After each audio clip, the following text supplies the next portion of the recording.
being accepted into the NCAA is going to change the trajectory of not just our athletic department, but certainly our football program. I am not the most qualified guy, probably in many areas, but I am one of the few guys that has coached in the CIS, won a national championship there, and now playing in the NCAA Division II. And there are some very bold and dramatic differences.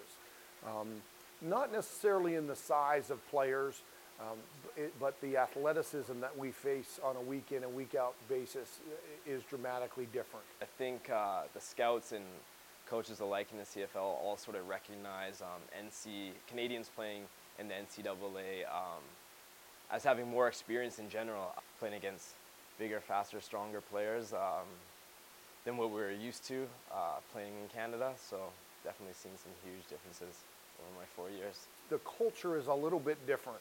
When we're playing against the University of Alberta, there was a hate-hate relationship. And certainly the level of competition and the games are so important in our conference. But after the game, it's like we're all a part of the same fraternity. And that is something that I really didn't expect. And it's taken me a year or two to get used to not just shaking the hand and saying, hey, good job, but asking about specific injuries and really getting a little more in depth in building those relationships. Our goals for this team is to do better than last year.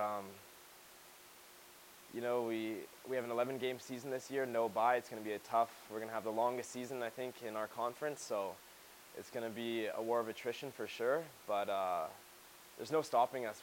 We've made such huge jumps from 2010 to 2011. So going into 2012, we have more guys committed to the team than ever before. I think our training program has been amped up big time over the off season, spring and summer. So I think aiming for a GNAC championship is definitely a realistic goal for sure.